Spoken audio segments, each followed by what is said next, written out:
بہت سارے رستے ہیں اللہ کی طرف جانے کے، لیکن 3 باتیں قرب الہی کے لیے ہمارے بزرگوں نے بڑی زبردست لکھی ہیں۔ سب سے پہلی بات یہ ہے، صوفیاء فرماتے ہیں کہ اگر رب کا قرب چاہتے ہو تو ہر وقت اپنے رب کی رحمت کی امید رکھا کرو۔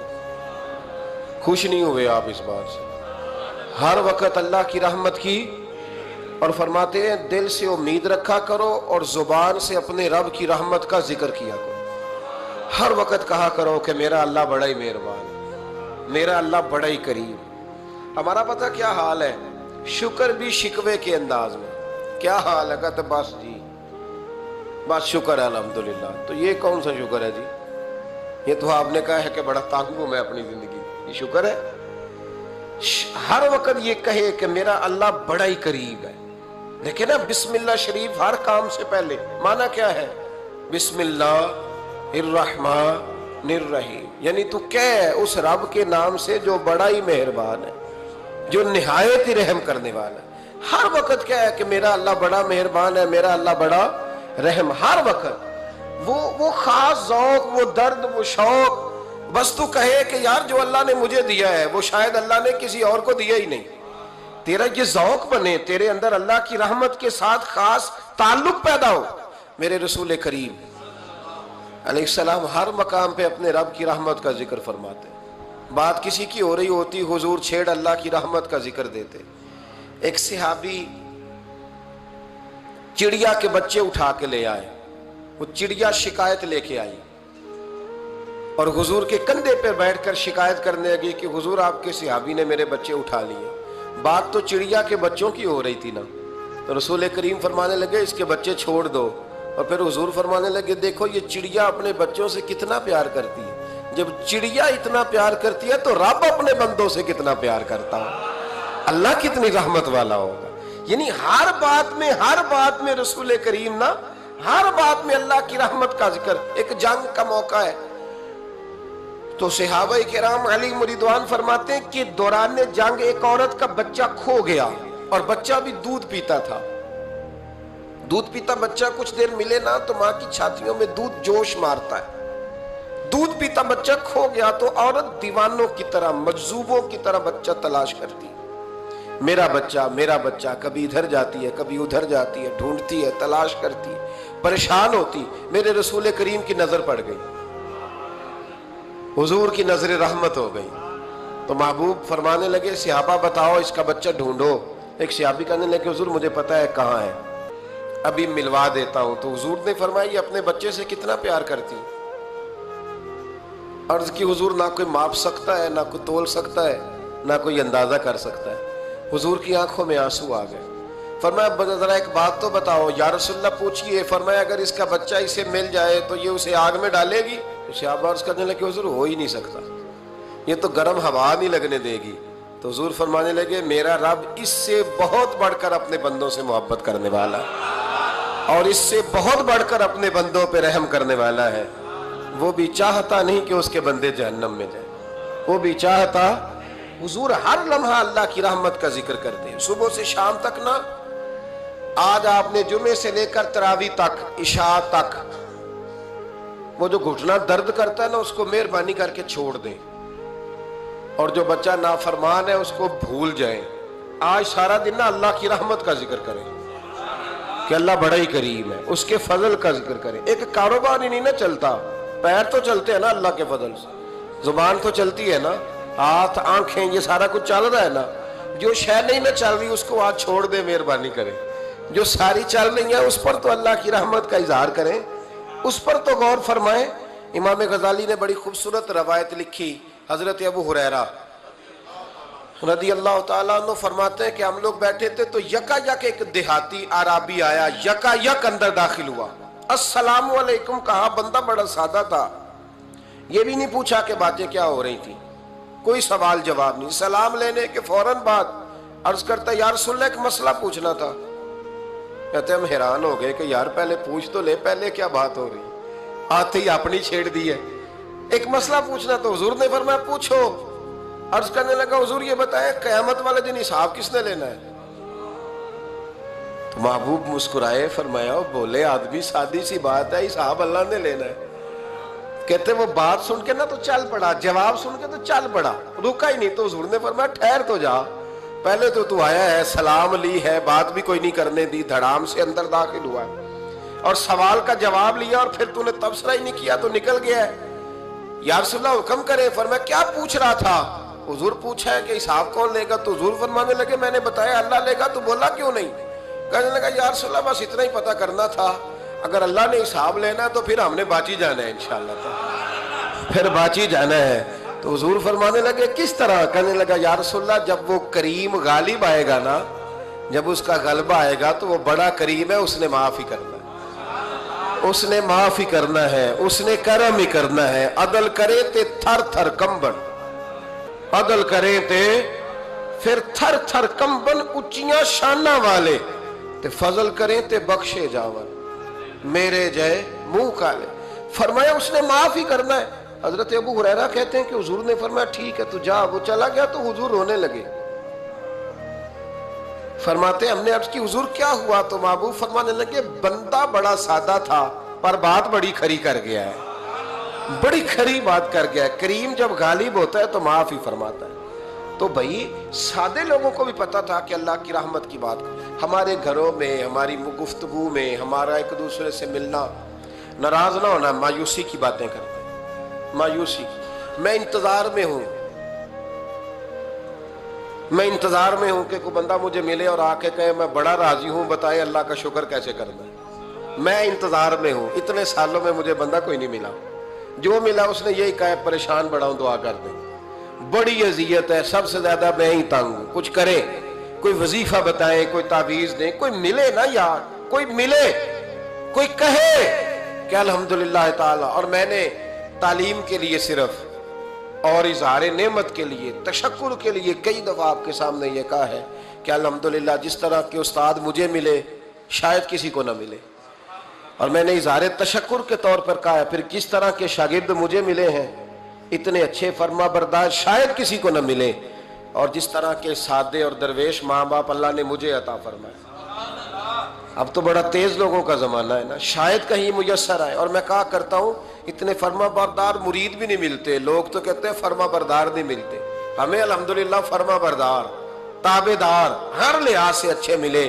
اس کی وجہ یہ ہے کہ جیسے مرشد اللہ نے ہمیں عطا فرمایا ایسا کسی کو اللہ نے عطا, تو شکر کریں اللہ کی نعمتوں, شکر کریں. بس جہاں بیٹھیں گے جملے ٹوٹیں گے, جہاں بیٹھیں گے پریشانی. مجھے کچھ بندے ایسے ملتے ہیں دنیا میں جو صرف اکیلے ہی ٹھیک ہیں, یعنی ابا جی نے بھی ظلم ہی کیا ساری زندگی, اماں نے بھی ظلم ہی کیا, استاد بھی سارے غلط مل گئے, اور ہر بندہ ہی انہیں, اور پھر بعد میں اولاد ملی تو نافرمان ہی مل گئی. تو میں کہتا ہوں یار یہ ہو نہیں سکتا ویسے. بہرحال چلو اگر تو کہتا ہے تو بات سمجھ میں آتی ہے کہ ہو سکتا ہے کوئی سانحہ ایسا ہو گیا ہو. اللہ کی رحمت کی بات کریں. میرے نبی کریم علیہ السلام نے فرمایا بندہ سادہ تھا پر بات پتے کی کر گیا. یہاں تک لکھا امام صفوری نے کہ قیامت کے دن اللہ ایک بندے کے لیے دوزخ کا حکم دے گا. بندہ جہنم کی طرف جا رہا ہے, فرشتے زنجیریں ڈال کے کھینچ کر لے جا رہے ہیں, بندہ جا رہا ہے دوزخ کی طرف, فرشتے کھینچتے ہیں تو وہ پھر مڑ کے پیچھے دیکھتا ہے. توجہ ہے میری بات پر؟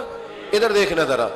وہ کئی دفعہ کسی کو کھینچتے ہیں نا تو مڑ مڑ کے پیچھے دیکھتا ہے. چلو آپ کو سمجھاتا ہوں, سمجھ آ جائے گی. وہ جب سکول جانے کو دل نہیں نہ کرتا تھا جی, انتے سی لیکچر دینے نا اپنے بچیاں نو, اور بڑا 1.5 گھنٹے کا, بچے ناراض نہ ہو جائیں. جب وہ کبھی جس نلائق کا سکول جانے کو دل اور اس کو کھینچتے تھے تو وہ پلٹ پلٹ کے پیچھے جاتا نہیں. اسی طرح مدرسے میں بھی جب آتے ہیں تو کئی بچے ایسے ہوتے ہیں جو آتے نہیں تو کھینچ کھینچ کے نہیں لے جاتے کئی دفعہ. تو جب کھینچ کے فرشتے جہنم کی طرف لے جا رہے ہیں, کھینچتے ہیں تو پلٹ کے پھر پیچھے دیکھتا ہے, پھر فرشتے کھینچتے ہیں پھر پیچھے دیکھتا ہے, پھر فرشتے, ذرا نظارہ دیکھنا, دوزخ کو لے جا رہے ہیں, پلٹ پلٹ کے اللہ کی طرف دیکھتا ہے, دوزخ کا دروازہ آ گیا, پھر پیچھے دیکھ رہا ہے. رب کریم نے فرمایا اسے واپس بلاؤ, رحمت دا دریا الہی, بلاؤ اسے واپس. واپس آیا, اللہ نے فرمایا بتا تو پلٹ پلٹ کے کیا دیکھتا تھا؟ ویسے اللہ کو نہیں پتا کیا دیکھ رہا ہے, کیا دیکھ رہا تھا؟ تو رو پڑا, عرض کرنے لگا مالک میرا یقین تھا کہ تو بڑا ہی کریم ہے, اللہ میرا ایمان تھا تو بڑا رحیم ہے، اللہ میرا ذہن تھا تو معاف کرنے والا ہے۔ جب فرشتے کھینچتے تھے نا تو شیطان مجھے کہتا تھا اب تو جہنم میں جائے گا، پر میرا یقین کہتا تھا نہیں، رب نے معاف کر دینا ہے، اللہ نے معافی دے دینی ہے، بخشا جاؤں گا۔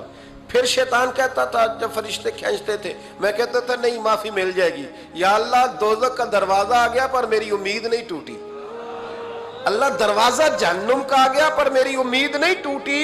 اور جب میں نے آخری دفعہ پلٹ کے دیکھا تیری آواز آئی کہ واپس لاؤ، تو میرے اندر سے آواز آئی کہ لے بھئی تیرا یقین جیت گیا ہے، تیرا ایمان جیت گیا ہے، تیرے اندر کی روحانیت کامیاب ہو گئی۔ بندے اور رب کی باتیں ہو رہی ہیں تو فرشتے چپ کر کے کھڑے ہیں۔ رب نے فرمایا تم خاموش کھڑے ہو، عرض کی یا اللہ اب اس کا کرنا کیا ہے؟ فرمایا کرنا کیا ہے؟ جو میری رحمت کی اتنی زیادہ امید رکھے اسے جہنم میں ڈال دوں؟ یہ کیسے ہو سکتا ہے؟ اس کو پکڑو اور میرے فضل کے ساتھ اسے جنت عطا کر دو۔ تو پہلی بات یہ ہے کہ اللہ کی رحمت کی امید رکھیں، صبح سے شام تک کہیں الحمدللہ۔ کیا کہیں؟ ایک ہوتا ہے تکبر کے طور پر بڑھ کے مارنے کے لیے ذکر کرنا، وہ منع ہے، ڈینگے نہیں مارنے، بلکہ اللہ کی رحمت کا ذکر کریں تشکر کے لب و لہجے میں، تشکر کے لب و لہجے۔ ہمارے نا لفظوں سے شکوے چھلکتے ہیں، ہمارے جملوں سے چھلکتا ہے کہ ہم پریشان ہیں، ہماری باتوں سے محسوس ہوتا ہے کہ ہم کسی وجہ سے بڑی تکلیف میں ہیں، اس کو نکال دیں۔ جب بندہ اللہ کی رحمت کی امید کرے گا تو اللہ بھی پھر رحمت، فضل اور کرم کے بادل ہی برسائے گا۔ دوسری بات ہمارے بزرگوں نے لکھی ہے، اگر اللہ کے قرب کا رستہ طے کرنا ہے تو وہ اس طرح ملے گا کہ اللہ کے ہر فیصلے پہ راضی ہو جاؤ۔ جہاں اللہ نے مجھے بٹھایا میں راضی ہو جاؤں، جہاں اللہ تبارک و تعالیٰ نے میرے بھائی کو بٹھایا ہے وہاں میرا بھائی راضی ہو، جہاں جہاں اللہ نے ہمیں بٹھایا ہے ہم اس جگہ پہ راضی۔ معاملہ پتہ کیا ہے؟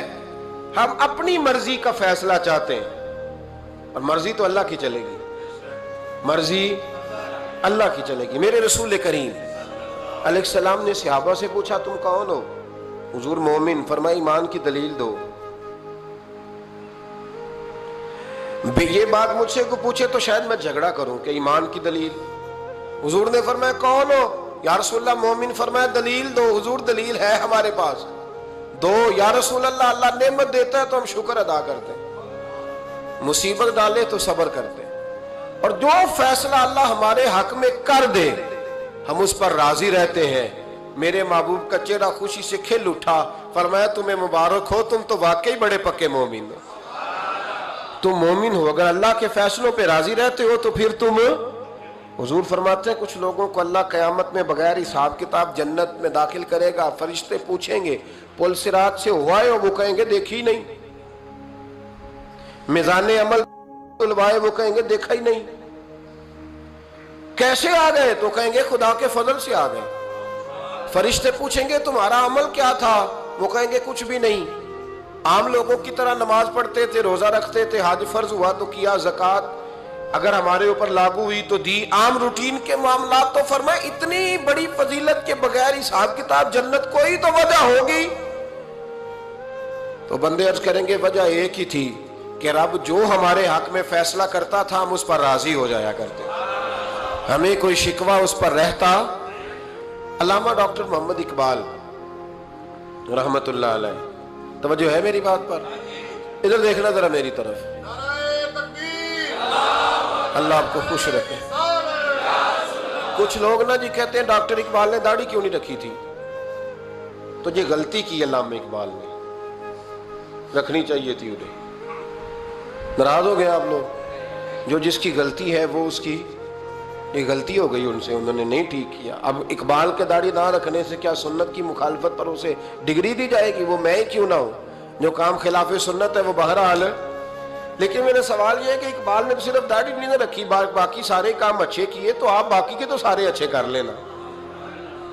اقبال نے جو کام کیا، جو دین کا درد دیا، جو پیغام دیا، جو جد و جہد کی، اس کو تو سمجھ لو نا۔ مطلب صرف داڑھی پہ آ کے دلیل پکڑتے ہو۔ علامہ اقبال نے مکان بھی نہیں بنایا اپنا، کتنا بڑا آدمی ہے، کوئی جائیداد ہے اس کی؟ تسی بھی چھڈو مکان سارے، اقبال وہ دیکھے نا بابے بلے شاہ کی لوگ مثال دے دیں گے، بابا صاحب مجذوب آدمی تھے، تو بابا صاحب کے حصے میں تو کئی مربع زمین آتی تھی، وہ بھی انہوں نے نہیں لی۔